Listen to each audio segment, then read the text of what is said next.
Sri Vrindavan ki, Sri Mayapuram ki, Gangamai ki, Munamai ki, Bhakti Devi ki, Srimati Tulsi Maharani ki, Samaveta Bhakta Vrinda ki, Gaur Premanandi. All glories to some of the devotees. All glories to some of the devotees. All glories to some of the devotees. All glories to Sri Guru, Sri Gauranga and Sri Prabhupada.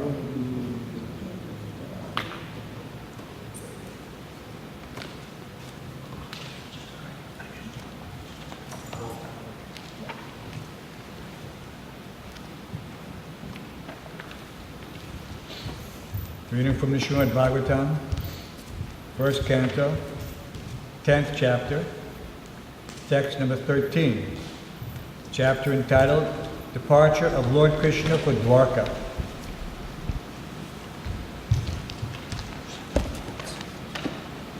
I don't need it, because why would you need it? Lights.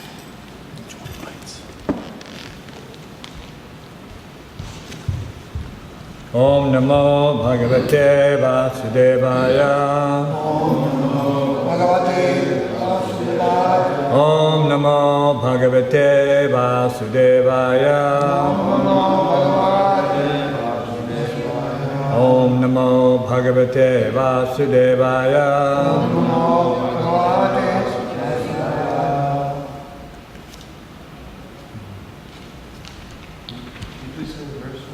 110:13. Everybody have that on their phone? 110:13. Sarve te nimishar akshaish tam anu juta chetasaha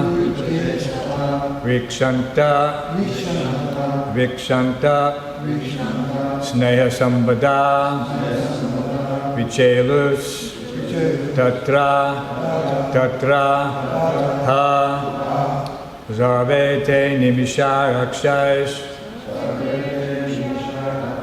Zavete nimishar akshaish Tamanu juta chetasaha Tam anu juta chetasaha Vikshantat sneha sambada Vikshantat sneha sambada Vichelus tatra tatraha Vichelus tatra tatraha. Please chant. Savete nimishar akshaish Tamanu juta chetasaha Vikshantak sneha sambada Vichelus tatra tatraha Savete nimishar akshaish Tamanu juta chetasaha Vikshantak sneha sambada Vichelus tatra tatraha Savete nimishar akshaish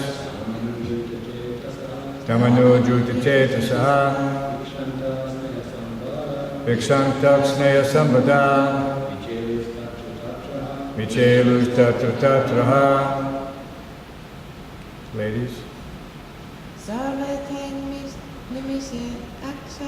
Savete nimishar akshaish Tamanu juta chetasaha Vikshantak sneha sambada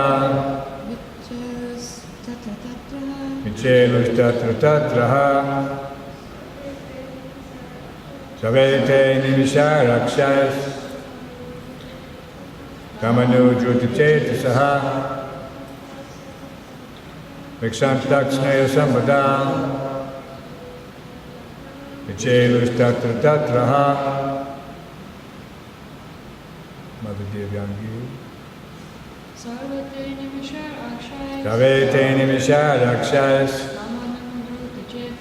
Tamanu juta chetasaha Vikshantak sneha sambada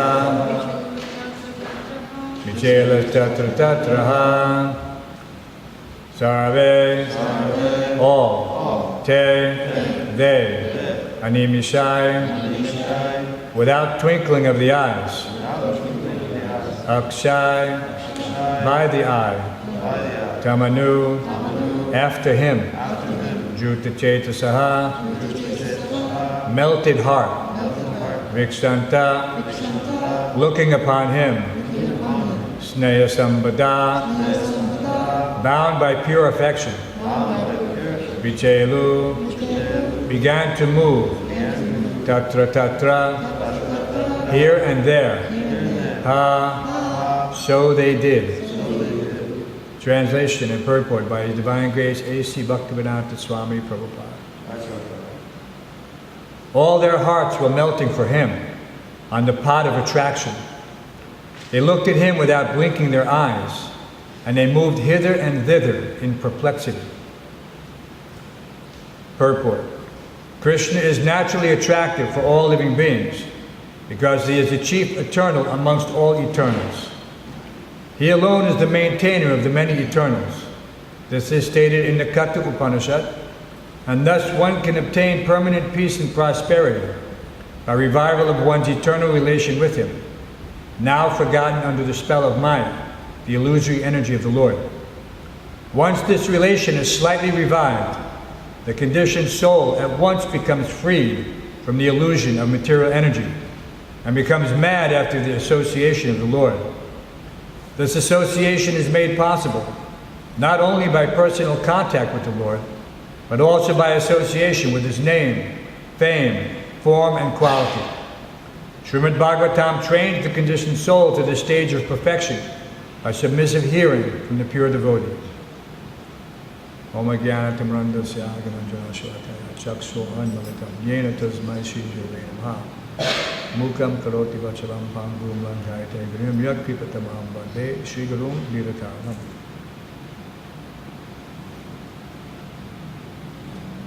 So the words in the verse are so nice that one immediately conjures up the vision of the scene. There is Krishna and his entourage, royally outfitted. This is not the simple cowherd boy Krishna now. He's full battle rattle, as they say. And he's getting ready to depart. And everyone's waiting.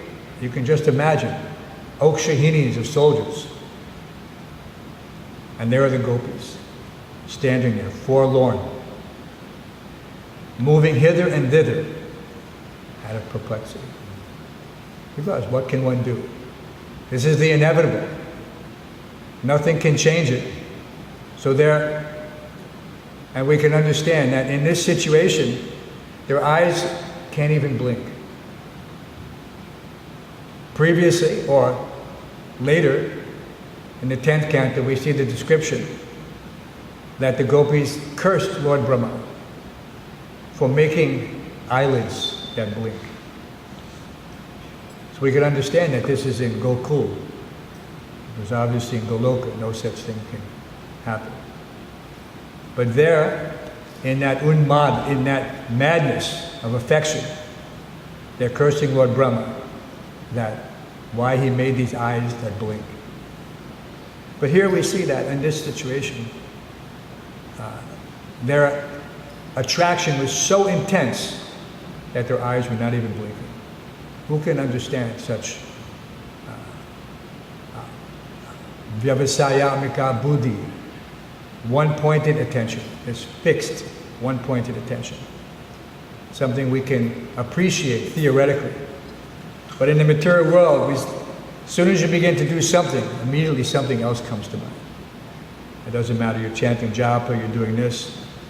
So difficult to rein in the restless mind. But here, we see the secret is this fixed affection. And that's why Prabhupada gives that analogy of the paramour, Parakya Ras. That Parakya Ras is such that in the spiritual world it is the highest realization of love for God. Because they're so absorbed, so, how can you say?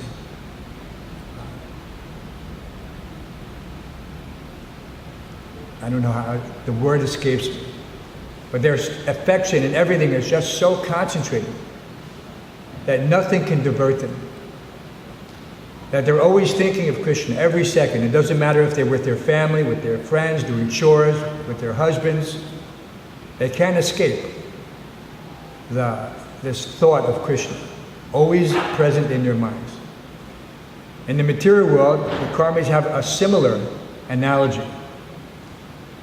They say that when a person is obsessed, maybe that's a similar word, and they can't get somebody out of their mind, that they say he's living in that person's mind rent-free. Okay? So this happens. Just like Kamsa. Krishna was living in Kamsa's mind rent-free. Kamsa couldn't get Krishna out of his mind. But Prabhupada said it wasn't favorable. Anyabilasata sunya. Jnana karmadinavata. Anukulyen. There was no favorable consideration in this regard. So therefore he didn't get the result. But he was thinking of Krishna constantly. So here we see the opposite side. Here the gopis are thinking of Krishna constantly. Their eyes are not even blinking. Whether Krishna is present before them or not, the same obsession is there. So this separation is also considered to be on that platform. That Parakya Raska also contains that mood. That in separation, the constant absorption in one's beloved. And we've seen this in all of them, reflected in the songs of our acharyas. You know, where is Raghunath Das Goswami? Where are these acharyas? Where have they gone? Oye Vaishnava Thakur. Such a loving sentiment that doesn't drive them in a negative way, but drives them in such a positive way to be fully conscious of the connection with Krishna, our connection, their connection, so that one loses the desire to engage in material activities. He feels so connected to, and when we think, or just try to appreciate just a little of the activities of the Goswamis, and we see how they lived and how they preached, one cannot feel anything but this amazing sense of gratitude. What would you like to send? You can ask them. Even Siri wants to get in on that.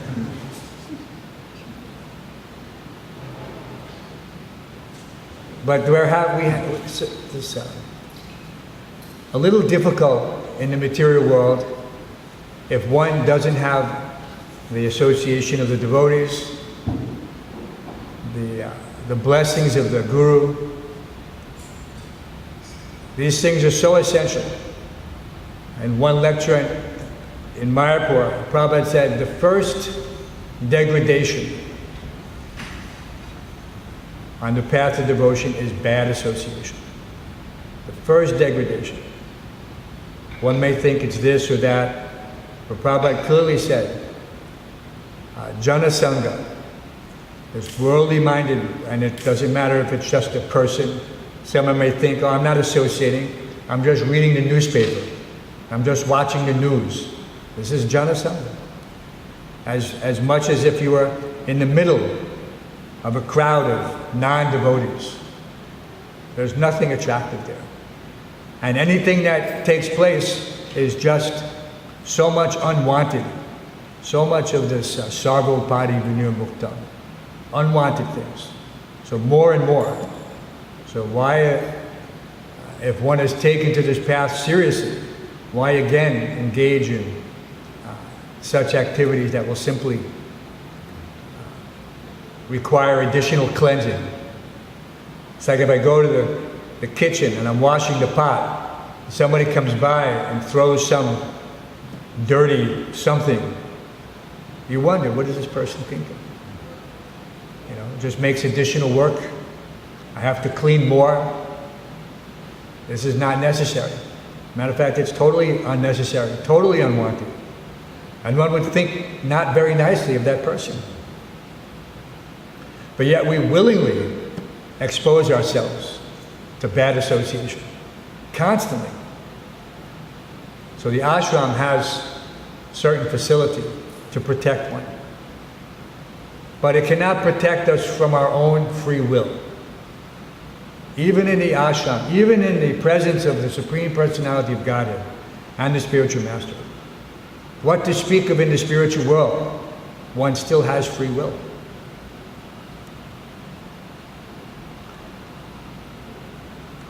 So that's, and in reading the purport, we see Prabhupada stating in the Katha Upanishad, although not quoted, Nitya Nityanam Chaitanas Chaitananam Eka Bahunam Yo Vidadati Kaman. He says, he alone is the maintainer of the many eternals. He is the chief eternal and he is the maintainer. And he describes, therefore there's attraction. That person who maintains you, there's some attraction. You think kindly of that person. Depending on the relationship, one may have the highest level of affection, not just attraction, based on so many things, of which gratitude certainly plays a part.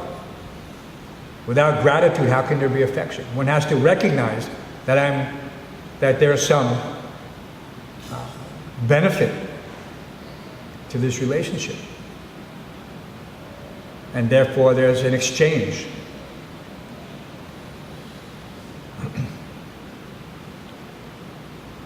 And then he says, this association is made possible not only by personal contact with the Lord, but also by association with His name, fame, form, and qualities.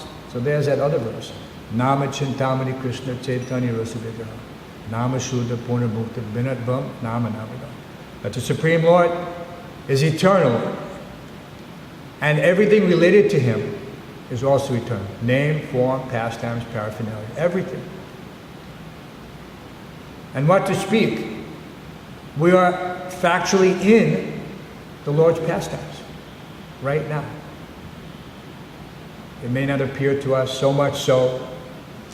We're thinking, I'm here, I'm in Brooklyn, I'm in the USA, I'm on the planet Earth. But technically, not technically, factually, this is part of the pastime of Lord Chaitanya Mahaprabhu. It's not just some ordinary activity. Sometimes we encounter people who claim that such and such person is God. This person, that person. So many. In Vrindavan, and Prabhupada makes a joke. He said, in every alley there is a God. Talking about Calcutta. In every alley there is a God. And this misconception becomes pervasive. Just like Srila Prabhupada brought Krishna consciousness to the West, so many people brought this Mayavad impersonal Sahaja philosophy to the West as well. And it is thriving here because people are not educated, which makes our mission so much more necessary, so much more urgent. We have to accept that sense of urgency. We cannot be complacent. That is why it is so important that this stronghold of Krishna consciousness, this Radha Govinda temple, remains as an oasis in the desert of the material world for the fallen conditioned soul. It is so important. Where else can they come and see the Supreme Personality of Godhead, hear His pastimes, partake in His mercy and prasadam? There is no other shelter like this. There may be many small satellite temples. Those are there. But as Chaitanya Nanda Prabhu puts in the Facebook page, this is the mother temple From ISKCON, New York, everything has spread. Everything has spread. Every single temple in the world ultimately comes from New York. It's almost like the candle that Prabhupada uses the analogy that the potency of the candle lighting one to another, it is not diminished. It is the same, but one is the original. One is the original.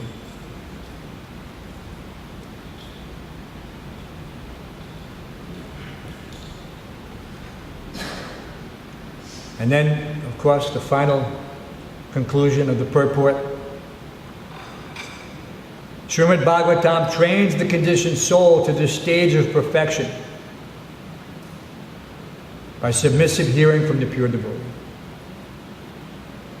And we see what happens. We have so many individuals come here, and because they are not submissive, first they don't know who is the pure devotee. And that their lack of submission can be the cause, or it can be, some other cause. But whatever the cause, because they're not submissive, because they cannot hear properly, therefore they have no knowledge. And they don't know why. And you can tell them all day long, Moga sa moga kamana, moga jnana vichetasa. Your knowledge is stolen by illusion. But they cannot understand. Tadara justamo bhavo kama lobha dayascha. Cheta eternagada. One has to progress on the path of devotion, to rise through the modes of material nature, to come at least to the platform of goodness. Because without coming to the platform of goodness, one cannot receive knowledge. Prabhupada said, this is the preliminary. There is no knowledge absent the mode of goodness. Why do we follow these 4 regulative principles? Why do we chant 16 rounds? Because this is the process of purification that brings us at least to that mode of goodness. At which time, at which place, knowledge can fructify.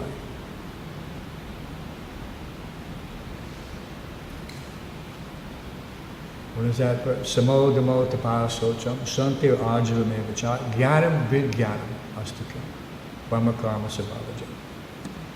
That there may be so much attempt at accumulating knowledge. One can read so many books. We have people like that coming to the temple. They quote so many books. They quote so many. But there's no vidyan. There's no realization. There's no realization. They pick some particular point and they parrot it. And they have no potency. And so therefore they're frustrated because no one will listen to them.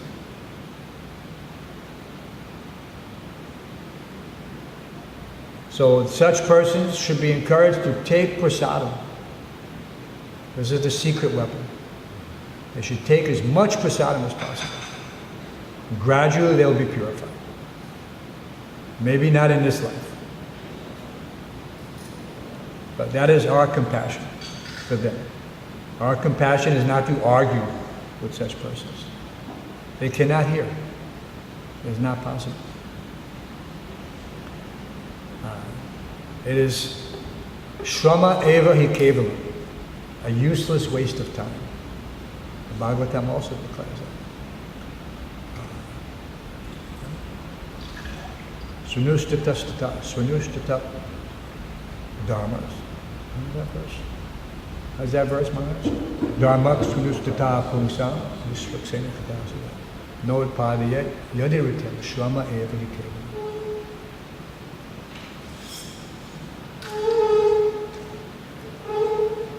We'll read the translation again.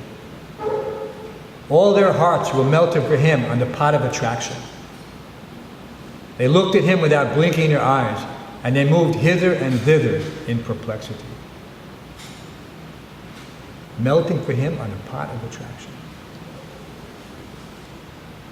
Any questions? Comments? Anket. But you have to speak very loudly, Anket, for everyone to hear. Come up. Speak to the camera. I have a question which is, based on the Prabhu, I don't understand this one, which says, once this relation is slightly revived, the conditions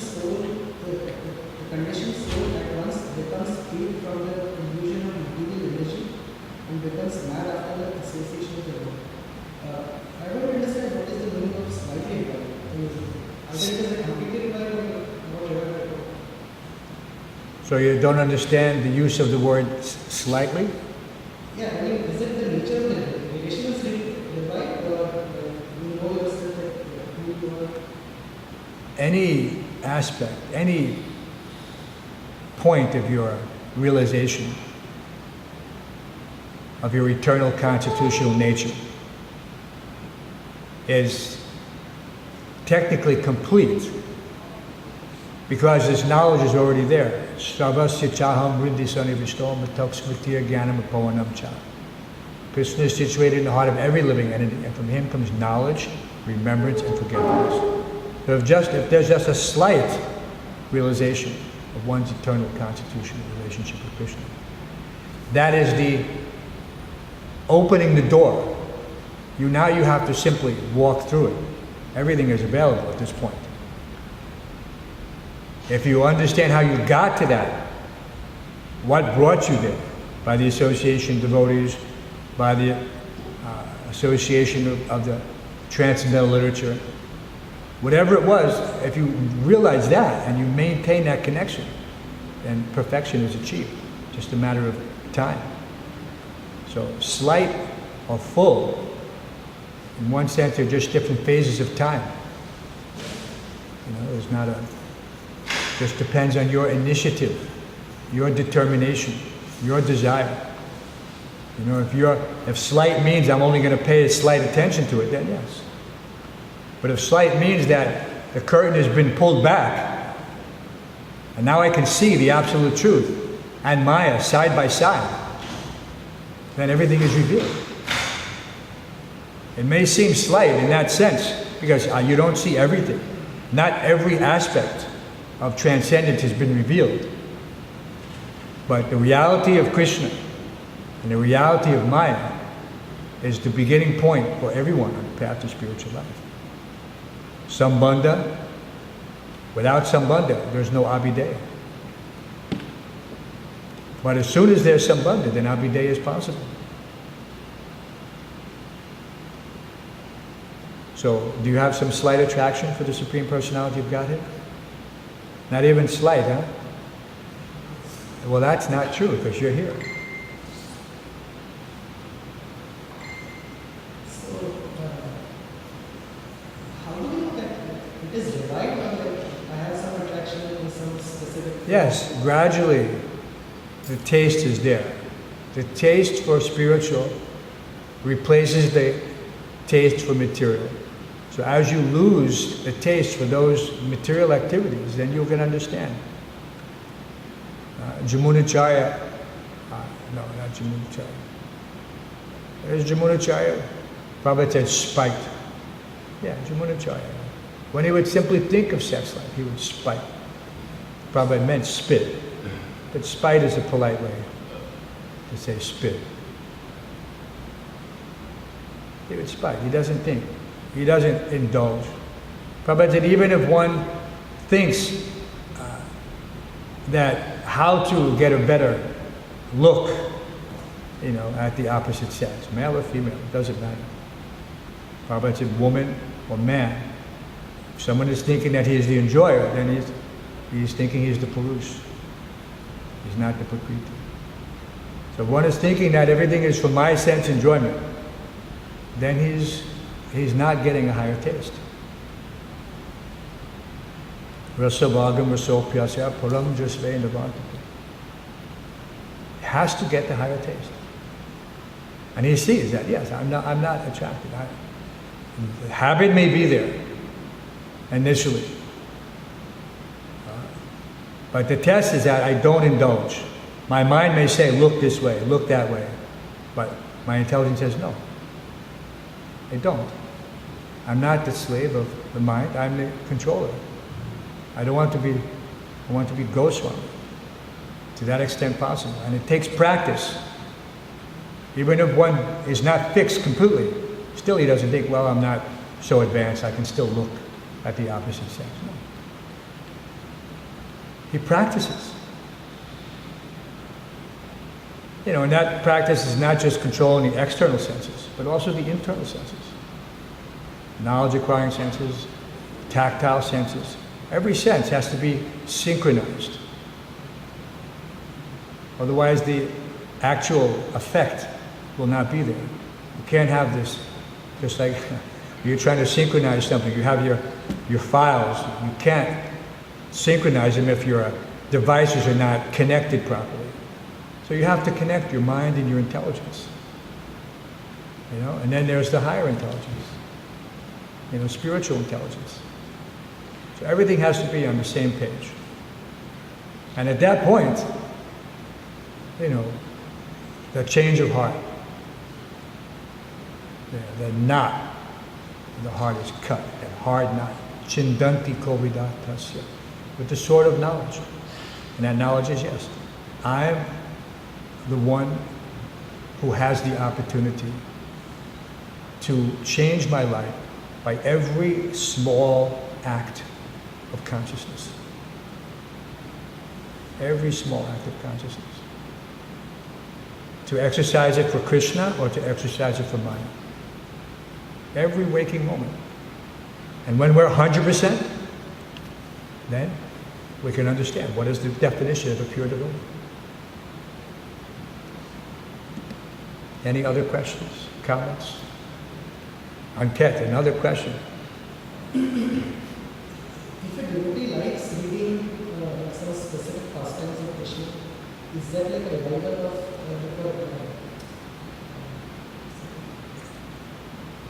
If a devotee likes reading the pastimes of Krishna? No, like some specific pastime, let's say pastimes of Krishna. Krishna who? His nature of relationship. Okay, but I just didn't hear that word. Krishna who? If a devotee likes to read some specific pastimes of Krishna, let's say... Oh, a specific pastime. Okay. Pastimes of Krishna or... No, there's no loss. Is that What? a revival of his nature or... It is a revival if you're simultaneously attached to that and unattached to everything else.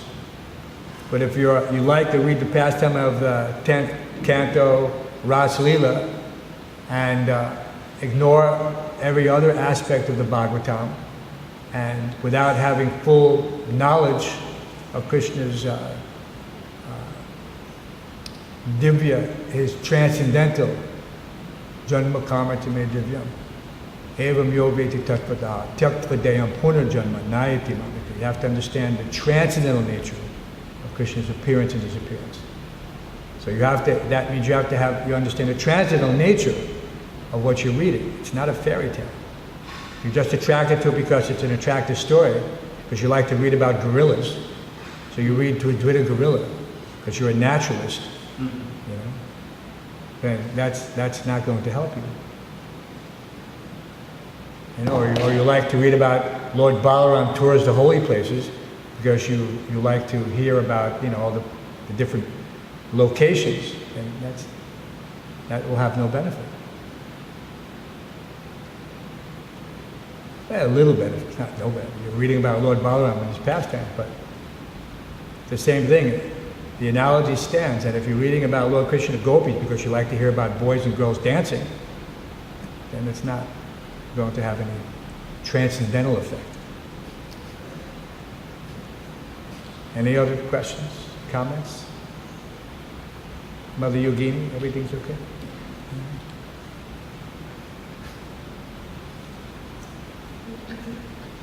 Yes, Mother Yogini. So you were talking about association with devotees. I was just wondering how to learn this art when, for example, you don't associate with someone, but you still have good relationship with this person. Wow, that's a very good question. Everyone understand the question?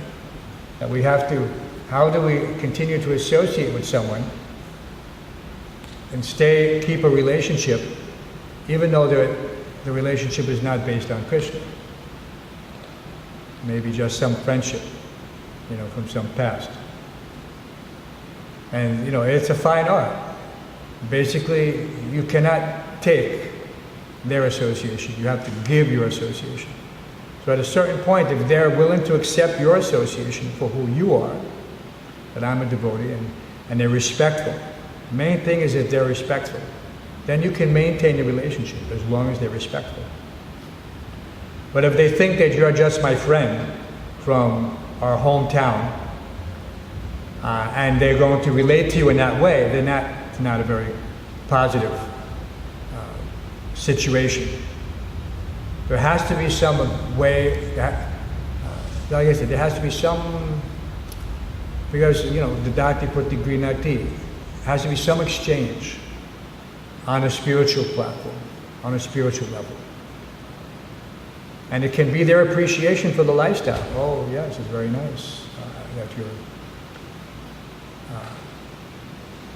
practicing this bhakti yoga. And so many positive aspects of it, you know, in the form of the regulative principles, which they may not understand. But no meat eating, no intoxication, no illicit sex, no gambling. I mean, this is the definition of hardcore straight edge, which was a whole movement. You know, so people, I tell you, that's how we made so many devotees back in the 80s and 90s. When they heard that this is our lifestyle, they were like, oh, this is amazing, this is great. Where can I go? We had a whole ashram upstairs, filled with hardcore, punk rock, refugees from CBGB, famous Mecca on the Bowery. So yeah, there's they have to take your association. And they don't have to acknowledge anything else, but they cannot just be wanting to just, you know, dwell on mundane subjects. That has to stop. And then there's, you know, like I said, they can be positive. You know, you invite them to Govinda's lunch club. You invite them to, you give them a book as a present. You encourage them to read, and you see where it goes.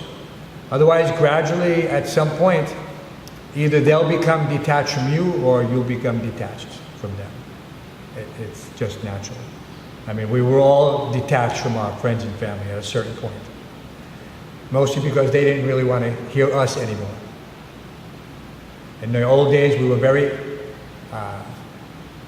zealous, preaching to our friends and parents. To the point where they would say, can't you talk about anything else? And then we realized, actually, no, we can't.